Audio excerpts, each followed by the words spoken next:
Kyle, congratulations on a big finish there, TKO. How's it feel to beat a tough guy like Bill Algeo inside the distance?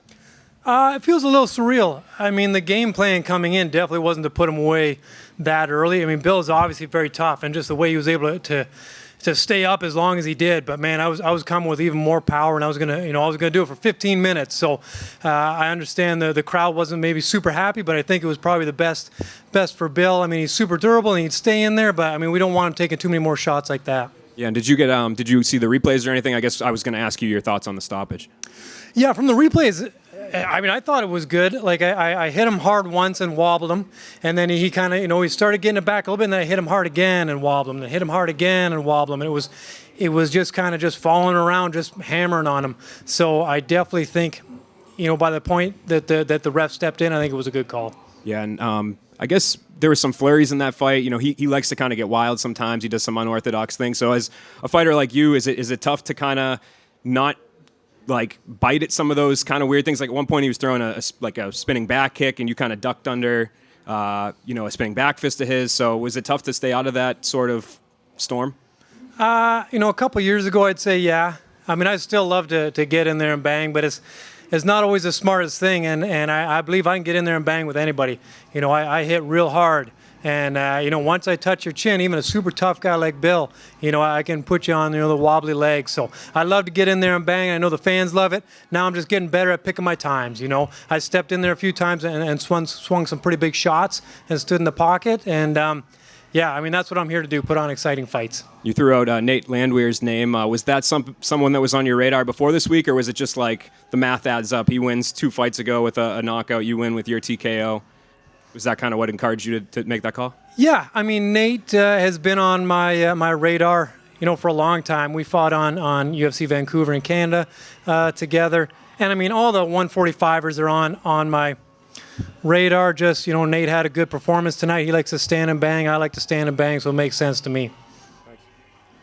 Congrats on the win, Kyle. How do you think a fight between you and Nate goes? Like, how do you see that fight playing out?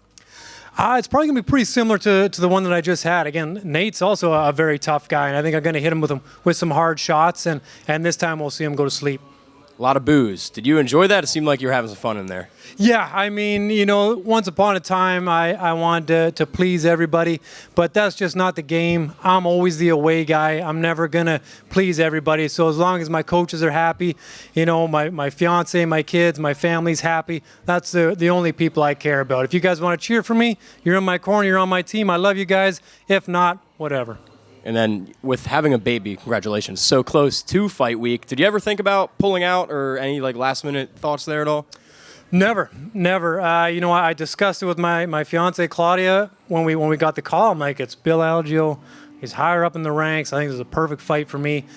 But the baby's due in March and the fight's in March. And that was her one rule coming into the new year. No fights in March. I'm like, can we make it happen? And she was all on board. She was 100% ready to go. And she was by my side the whole training camp, helping with food, helping with everything. Even, through the birth of our son, she was back up the next day on her feet, helping me. And I was helping with the kid too. But yeah, she's been instrumental in my training camps and my life. And then last one for me, just talking about the rankings. 3 in a row now, like you said, big one over Bill Algeo. Like, when do you see... Maybe 4 in a row. Yeah, well... I'd do that one again, too. If Korean Superboy wants to come back, I'd love to sell that one, too. 3-0-1, make it 4-0 the last 4. Apologies there. And that being said, when do you see a rank coming your way? How close are you? I don't really care about the ranks. I just want to fight. I'm hungry, I'm in good shape, no injuries from this fight. I'd like to turn around and fight again. If I could get 4 or 5 fights this year, that'd be, perfect in my books. Kyle, just one for me, brother. How does it feel to be, I'd say, the front runner in Canadian MMA right now? We've been missing a guy for a while, and with this win streak you got going on, it feels like you could be the guy to lead the charge right now.